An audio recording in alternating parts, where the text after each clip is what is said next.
Coming up next on this YouTube exclusive edition of the RCWR Show, we recap the fallout from tonight's WWE Raw as we're now just 27 days away from WrestleMania 29 at the MetLife Stadium in East Rutherford, New Jersey. It was the return of Brock Lesnar, the Beast, and The Undertaker, in what was a night dedicated to the memory of the one and the only William Moody, aka Paul Bearer, who had passed away last week at the age of 58. We'll give you the full fixings in case you might have missed Raw tonight. It's the RCWR Show, and it begins right now.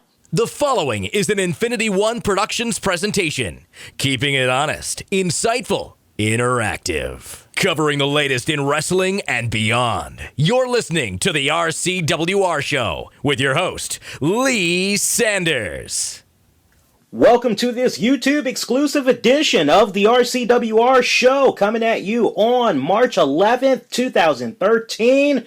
Just a couple of minutes removed from Raw. I'm your host, the Black Avenger, aka the Black Azrael, Lee Sanders.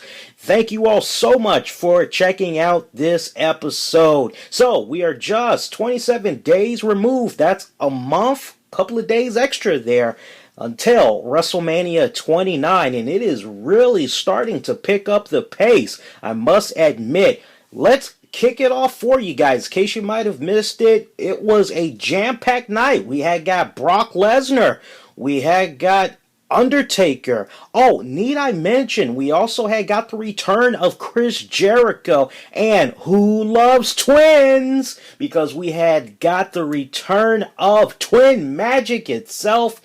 Brie and Nikki Bella, the Bella Twins. Yes, folks, Twin Magic is back. Let's kick it off from the very top. You know how we do it over here. We kick things off with a very great video package highlighting the career of one William Moody as Paul Bearer, as the WWE Universe stood in silence as this video package was being shown. Just an emotional piece, definitely one of those hand going for the heart clutch moments. I was just really speechless, almost brought a tear to my eye as I was seeing this highlight package. And from there, we see the one and only The Undertaker come out. He goes into the ring, and what's looking like maybe he's probably going to say a few words about his dear close friend slash manager actually didn't even happen. We see that there is a urn in the middle of the ring on a pedestal, and of course, as we all know, Paul Bearer, every single time you think of Undertaker, Paul Bearer was always not too far behind holding that urn, which at one point had served as the source of controlling the Undertaker. It at one point had his very soul. Now it is just a urn that just has countless of souls. It still kind of has a little bit to do with the Undertaker's power, but in this case it is just simply a symbolic piece in remembering Paul Bearer.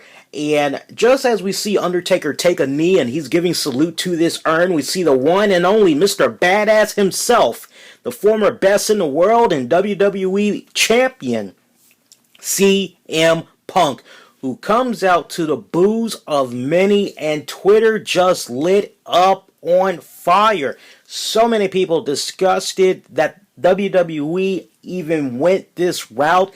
And, you know, normally I like to just kick on back and I just like to give you guys the results of what all you might have missed. But I must say, without going too in-depth about this, as I do want to go more in-depth on this Tuesday night's edition of the RCWR Show, I thought that this was definitely tasteless, but it wasn't surprising. Now, if you had listened to myself and Diamond K last week, we both had went out there and said, hey, do you propose that WWE is going to try to use this as an angle? And lo and behold, sure enough, that's exactly what they did. As we saw CM Punk come out, tell Undertaker that he just wanted to come out and offer his condolences, as he doesn't mean any disrespect. and that he's sorry for The Undertaker's loss. Wait for it, wait for it, wait for it. At WrestleMania, as he feels that he is going to give Undertaker that 20-1 record, that he is going to be the one to defeat the big man, the dead man, something that has not been done since the Undertaker has been participating in WrestleMania matches. And this was a moment, a lot of folks very pissed off at this segment. Many thought it was very tasteless. Many thought it didn't need to even go this route. Me personally, I kind of knew in the back of my mind that WWE was going to go this route. And I really wasn't that too in an uproar when I saw this go down. For me, it was just pretty much, okay, as expected, which kind of just leaves me wondering if this didn't go down, what originally was going to happen for this week. Was CM Punk maybe going to come out and perhaps cut a promo? Was Undertaker going to get in the face of CM Punk and cut a promo, and the two guys are just going back and forth? Was that maybe something that we were going to see? I'm just kind of led to the impression that this really, although, and this may sound a little messed up for some people to hear this, but I think that the passing of William Moody, aka Paul Bearer, came at a very interesting time, because some would kick back and argue that since we initially have found out that it was going to be CM Punk taking on The Undertaker, there really wasn't that much substance you can get behind. There really wasn't enough that you could really sink your teeth into. Yeah, you knew that this was going to be a good thing to look at WrestleMania. I mean, it looks good on paper, CM Punk versus Undertaker, but you really can't help but kind of wonder, okay, well, what's the storyline here? What do we really have to sink our teeth into leading into WrestleMania to want to see this match go down? Whether Undertaker loses or not, where's the hook? And I think that with the passing of Moody, that point was definitely made, because now it kind of looks like WWE has been able to capitalize greatly and move this storyline between CM Punk and Undertaker to a direction that it needs to go, that fans can really get behind. So bear all that in mind, as tasteless as this segment may have been for some to see, definitely was a step in the right direction. And of course, as a result of what CM Punk had did, interrupting during a WWE Raw Active, and in case you don't have that WWE Raw Active app, you want to definitely download that. It's available for all your respected portable devices, smartphone, iPad, etc. Check that out. That way when Raw on USA takes a commercial break, you're able to continue to follow the action with that Raw app as you get live updates throughout the night every single time Raw takes a commercial break. During one Raw Active segment, we saw Kane come out very upset that CM Punk had interrupted a tribute to Paul Bearer. And CM Punk, he luckily had dodged a chokeslam from hell as he quickly ran to the backstage area. Now later on, CM Punk would bump into Vicky Guerrero and ask her what the heck was going on with Kane, that he had no business mingling in his business. Well, Vicky Guerrero, she didn't think too kindly of CM Punk interfering in the Paul Bearer tribute, as she put him in a no disqualification match against the big red monster Kane.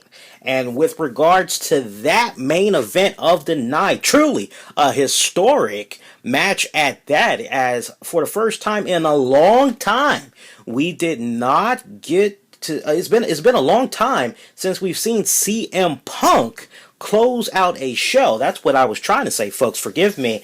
And this is exactly what we had got. If you'd have told me a couple of months back that CM Punk and Kane were going to close out an episode of Raw, I would have said, bullshit, I don't see that happening. But this is exactly what we had got, and it was a damn good no disqualification match, mind you, one of which CM Punk had lost, courtesy of The Undertaker. Final few seconds of the match, we hear that trademark gong sound, and you're led to believe that The Undertaker is getting ready to come out, and we just see CM Punk. He is just not even focused on Kane, wondering where the Phenom is going to turn up. Well, Deadman did not show up, as Kane was just able to capitalize with a chokeslam to hell. Goes for the cover. 1, 2, 3. Kane is victorious over the former longest reigning WWE champion.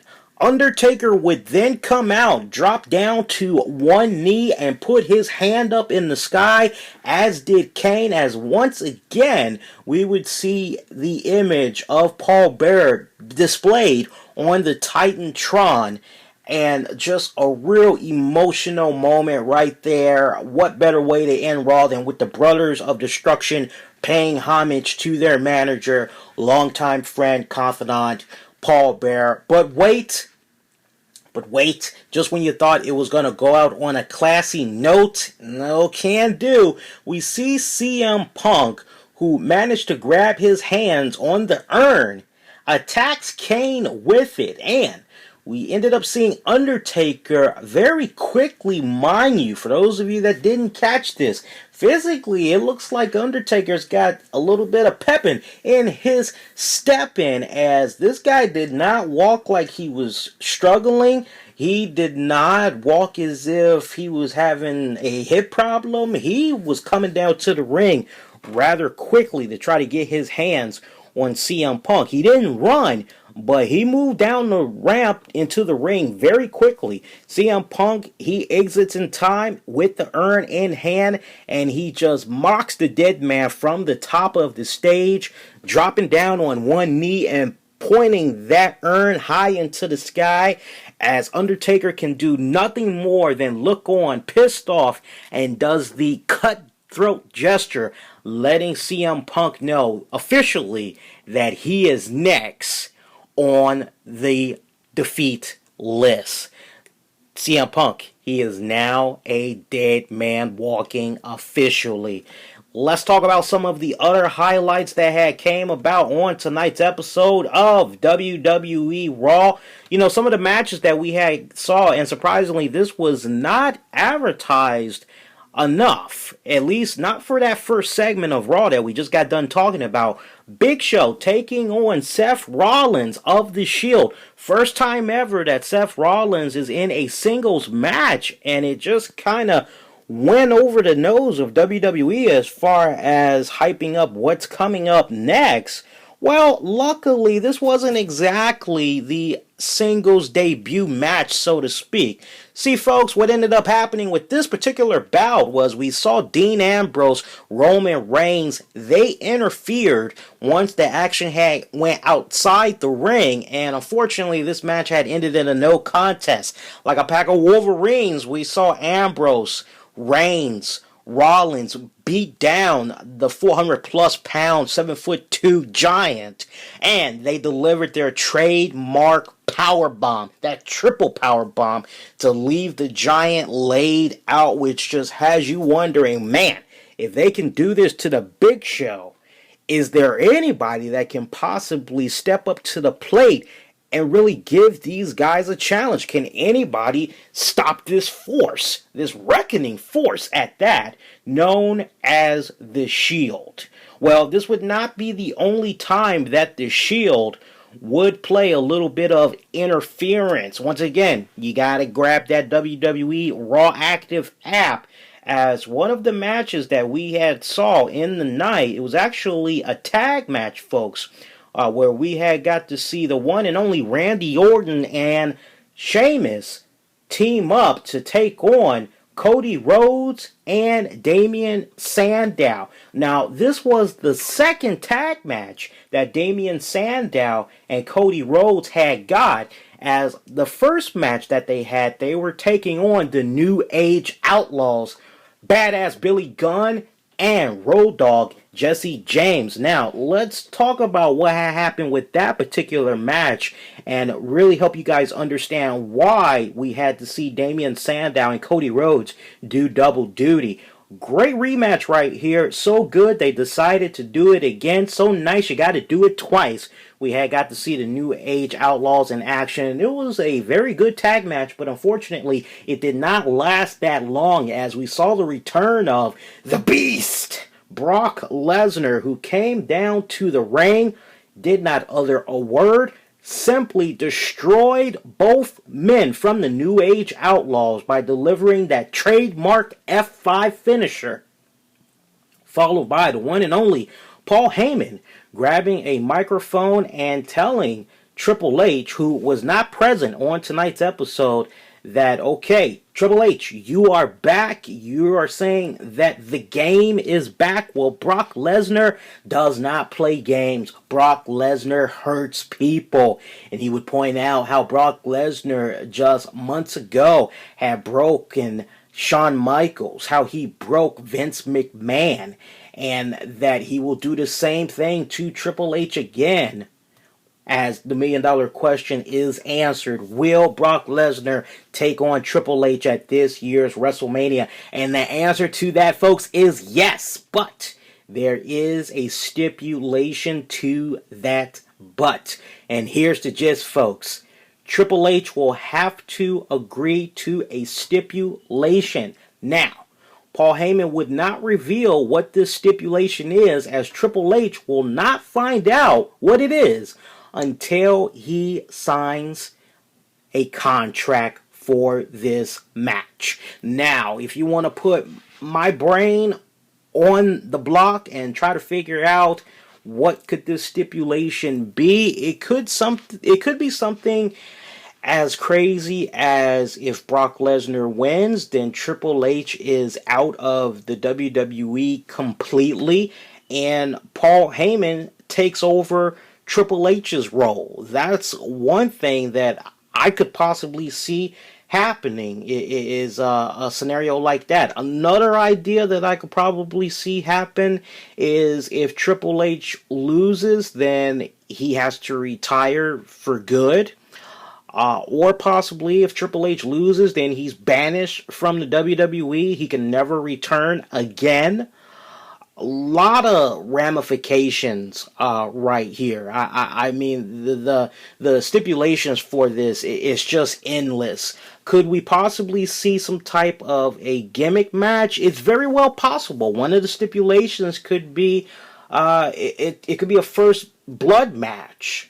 It could be a bloody brawl match. There's a lot that could happen, but there's definitely going to be a very interesting stipulation that's going to be put out there. I'm kind of leaning more towards if Triple H loses, then Paul Heyman takes over Triple H's job. I think that would kind of be very interesting in itself. But more on that. Hopefully it'll be forthcoming next week. Maybe we'll get to see the return of Triple H, and he'll give his answer on whether or not he's going to go through with this contract signing, as we don't even know at this point if Triple H has agreed to this. But another great night for Brock Lesnar, and not to mention Paul Heyman. Got to give him all the props in the world.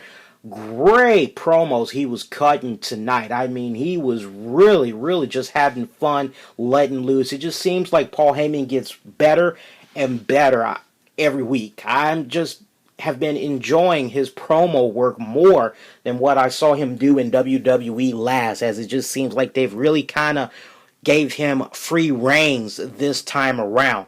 Now, remember, again, that was our tag match. Now, Damien Sandow, Cody Rhodes, they would end up in a backstage segment where Cody Rhodes, he was flirting with Caitlyn when Damien Sandow interrupted and told him, hey, you know, I figured out a really nice way we can redeem from what had went down with the New Age Outlaws.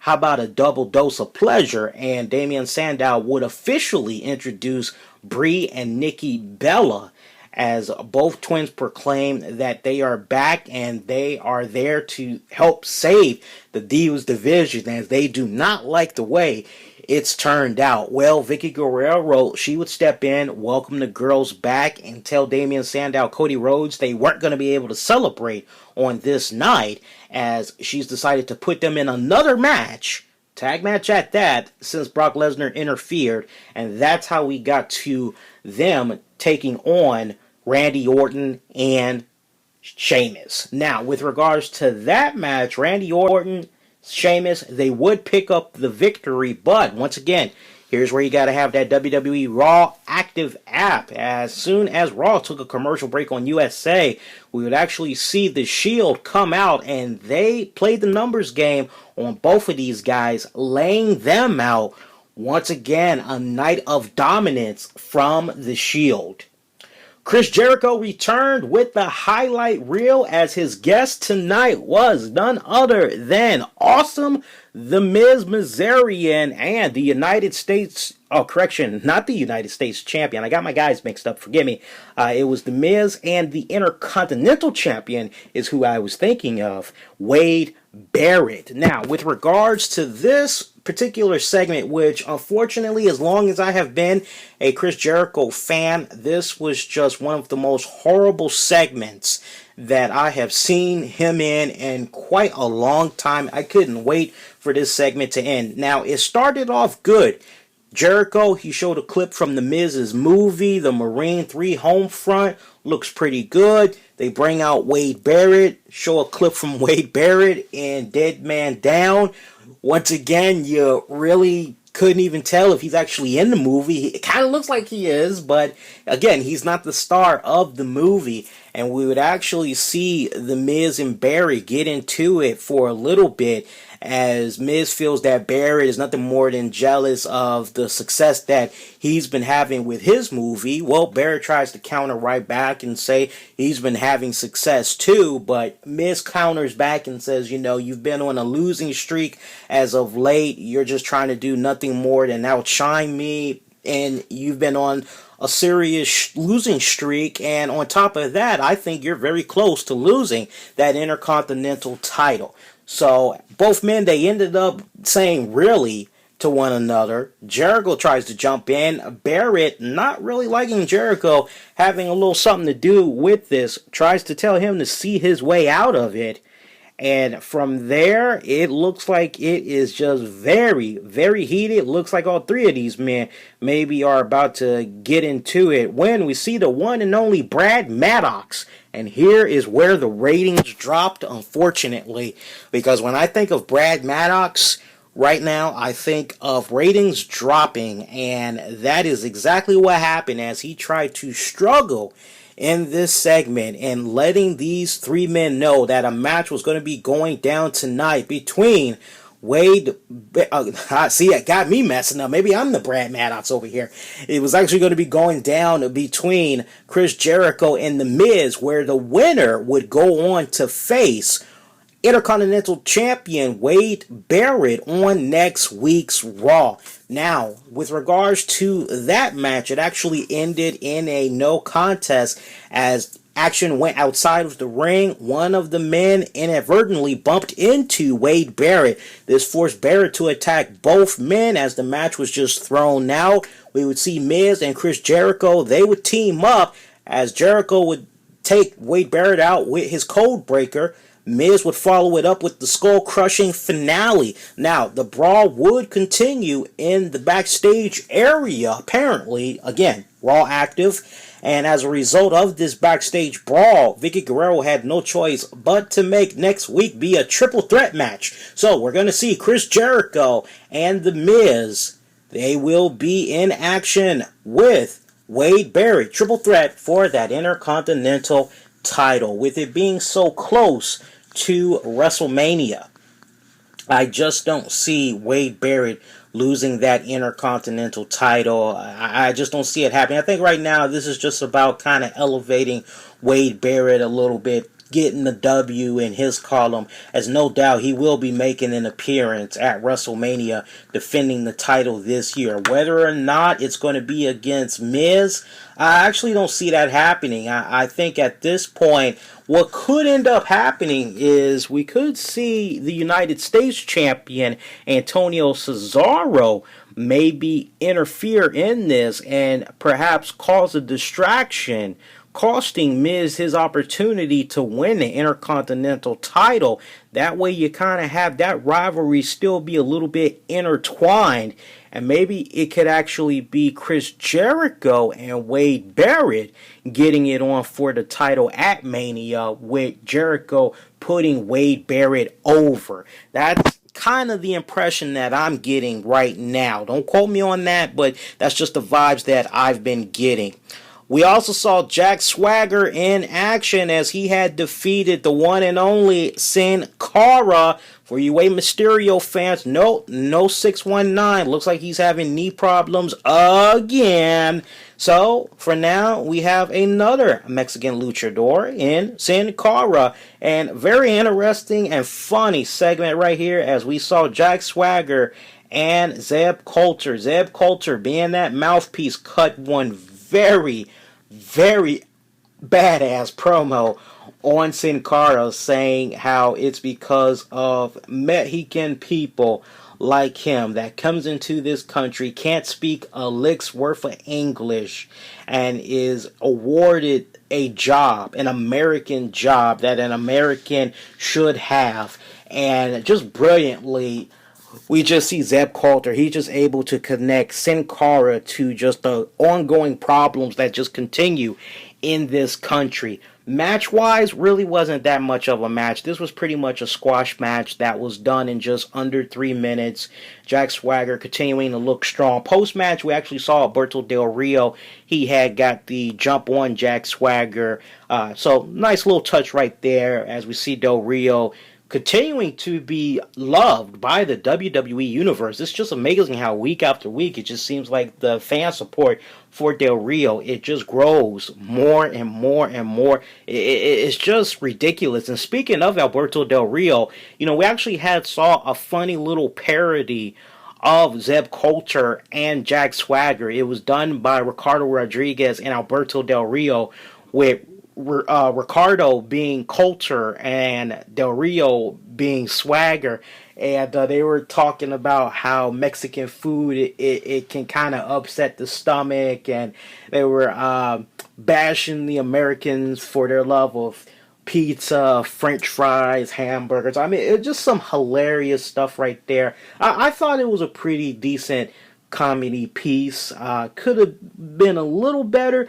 I know it was a little bit too drawn out. It should have only lasted like maybe 3 minutes, but it kind of felt like that this was a 6-minute segment, so the chuckles can definitely go away very quickly. I mean, it ended up feeling like a creepy segment of SNL where the skit, it's funny for like the first 2 minutes, but then it's kind of like, okay, we get it, just go off already, move on to the next piece. That's really the vibe that I was getting from this. Decent nonetheless, though.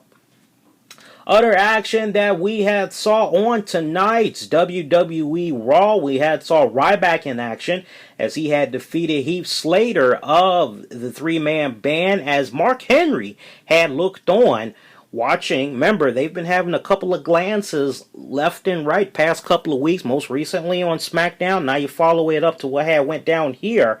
And post-match was very interesting as Mark Henry, he got in the ring after we saw other 3MB members try to get the jump on Ryback, but he laid them out with shell shocks. That's all he had to deliver to these guys. Fortunately, Drew McIntyre was still in the ring, and bad timing for poor Drew as Mark Henry came in, delivered the world's strongest slam, looking at Ryback, telling him to beat that, top that. Ryback does shell shock. Mark Henry counters right back, and he does the world's strongest slam again as both men, they just get in each other's faces. And we called this a couple of weeks back on the RCWR show, me and Diamond K. We say, the way this is going about right now, it looks like we're possibly going to be seeing Ryback and Mark Henry get it on at this year's WrestleMania. I definitely am all for that. I can't wait to see these two guys get it on. If you ask me who I think needs to get the win, I just love the momentum that Mark Henry has been on right now. And quite honestly, I think if he continues the way that he's continuing right now, he's definitely going to get another shot at that World Heavyweight title. WWE title, I don't see that happening. But the World Heavyweight title, Yeah, I definitely see that in his future, at least before this year is out. We almost came very close to seeing a match between Tensai and Fandango, but it did not go down as once again his name was not pronounced correctly, at least according to him. So, no match for that one. Dolph Ziggler was in probably one of the best matches of the night as he had defeated Daniel Bryan. Ah, man, I loving the fact right now that with a month away from WrestleMania, it looks like we're finally starting to perhaps see a bit of a build-up for Dolph Ziggler so that when he does get ready to cash in that Money in the Bank briefcase and become a World Heavyweight Champion, he's actually going to look legitimately that damn good. No pun intended to Triple H. But I truly believe that with the W he had got tonight, he's definitely on to a good solid start. And other than that, that was pretty much the fallout from WWE Raw tonight. I definitely thought that this was one of those particular episodes that surprisingly, when you think about it, and it doesn't really dawn in your mind until you almost are done watching Raw, we did not get an appearance from The Rock. We did not get an appearance from John Cena. The only mention of them was a 4-minute video piece that had showed John Cena's emotional journey from losing to The Rock at last year's WrestleMania and the path of redemption that he's been on as he can't wait to collide with Dwayne The Rock Johnson at this year's WrestleMania and what he hopes will be making things come full circle and becoming the WWE champion again. And it was a very powerful piece. I know one thing, we'll definitely be posting WWE highlights from tonight's Raw on our Facebook page. So check it out over at Infinity One Productions. Soon as WWE releases them, we'll definitely grab them all, put them all on our Facebook page, all in one nice little nifty place. So you guys will be able to check it out with all the weird pop-ups and stuff. So give that a look when you get a free moment. But this was definitely a very good episode of Raw, especially given the fact that they were paying tribute to the one and only William Moody, aka Paul Bearer. I really couldn't complain too much about this. I mean, we got the Bella Twins back. Now, as far as them possibly saving the Divas division, I mean, quite honestly, they really couldn't wrestle worth a damn. I think at this point, the only Divas that are going to be able to save the Divas division is going to be girls like Eve Torres, Natalia Neidhart, maybe even Tamina if they try to invest in her. Even Alicia Fox was a damn good champion, I thought. But we have a damn good, solid jumpstart to Raw next week. One being Triple H. Is he going to return? And if he does return, is he going to agree to a contract signing? Second thing that we got to think about is that triple threat match between Miz, Chris Jericho, Wade Barrett, Intercontinental title on the line. A lot to look forward to right there. Could Chris Jericho make history and become a 10-time Intercontinental champion? As it stands, he has the record for becoming the most, for winning the Intercontinental 9 times. He holds that record. Nobody has come close to breaking it. And hey, to be able to have 10, he just really just continues to extend his legacy as far as I'm concerned. So we have that to look forward to. I would suspect that John Cena should be back on Raw next week to help further along the storyline with Dwayne The Rock Johnson. Perhaps set up something very interesting where The Rock will come back the week after to confront John Cena. So look forward to that. And hey, we got Twin Magic back. That's very interesting right there. Of course, it doesn't really surprise me that the Bella Twins are back after all. One of them is dating John Cena in real life, so you kind of figured it was just really a matter of time before they came on back to the WWE. But that is going to do it, folks. Okay, hey, look, I definitely want to get you all's thoughts on what you all had thought about tonight's WWE Raw. So if you ended up checking it out, feel free to share your comments below. For those of you that did not see tonight's episode of Raw, I definitely want to touch you all's thoughts. What do you think about Chris Jericho becoming a 10-time Intercontinental Champion next week? Do you think it's a little bit too much? Do you think Chris Jericho has had his time in the sunlight, that he needs to pass the buck on to somebody else? For those of you that saw what went down with Brock Lesnar, what did you think about Brock Lesnar making his return and destroying 2/3 there of Degeneration X in Road Dogg and Billy Gunn? Definitely want to get you all's thoughts on that, so feel free to comment, or comment about anything else that you either liked or disliked about Raw. Now, coming up on the RCWR show this Tuesday night at 11 p.m. Eastern, myself and Diamond K, we will be celebrating a milestone. It is the 1-year anniversary of the RCWR show. We first launched this same time last year in March of 2012, and here we are now. It's officially the 1-year anniversary, and we're going to be celebrating in style.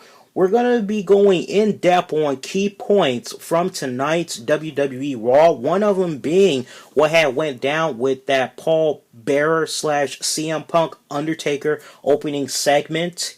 Definitely, you're going to love that. It's going to be a good roundtable talk, as we're going to talk about what worked for that segment and what didn't work. Was it just too much? Does WWE have any sense of class and taste? You're definitely going to like the arguments that me and Diamond K will be bringing up on that. And also, we'll be covering in a special in-depth piece the news of The Rock. It turns out, folks, he has agreed to work more dates past WrestleMania leading into the Extreme Rules pay-per-view, and maybe even more dates after that. So the question comes into mind: is John Cena's WWE title win at this year's WrestleMania in jeopardy? You're definitely going to want to check out that episode this Tuesday night at 11 p.m. Eastern. You can catch it live at blogtalkradio.com/the RCWR show. If you aren't able to catch it, have no fear, YouTube subscribers. You'll be able to check it out as we give you guys a remix, clean audio version right here on our channel. Hey, if you end up liking this video, hey, do yourself a favor, go backtrack, check out our other stuff that we did. Great content that we're always putting up on a weekly basis, folks. We even do a little bit of exclusives just for YouTube.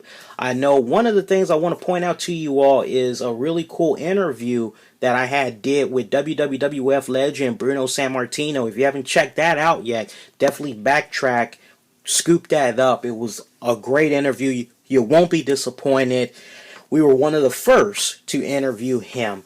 And let me just say this in closing. We'll be saying it again on our Tuesday night Wrestling Report edition of the RCWR show. But I want to just extend a heartfelt thank you to all our YouTube subscribers, those of you that take the time out to check out our content on a weekly basis, as we see that there is just a number of you all that subscribe to us, especially those of you that go out of your way to leave comments on our videos. We really appreciate that. We know it takes us a little while to approve the comments, but we always appreciate it when you guys go out of your way to leave those comments. Keep up the great work, guys. We really appreciate it. We appreciate all the great love and support, as without you, it just wouldn't be possible that we have a pretty successful and popular YouTube channel. So we owe you guys for that tremendously, and we thank you humbly for that in advance. I know we haven't really said it enough, but we honestly do appreciate you guys checking out our content. Alright, boys and girls, that's going to do it. Until I hear from you all on our Tuesday night Wrestling Report edition of the RCWR show with myself and co-host Diamond K. Be kind, rewind. Check out previous episodes that you might have missed on here right now, and also available on iTunes, Stitcher, all your respective portable devices. Just use the keywords, the RCWR Show. And you can follow us on Twitter at Infinity1Prod for all the very latest in wrestling and beyond. You all be safe and be kind to one another, folks. We will see you this Tuesday night. Everybody, take care.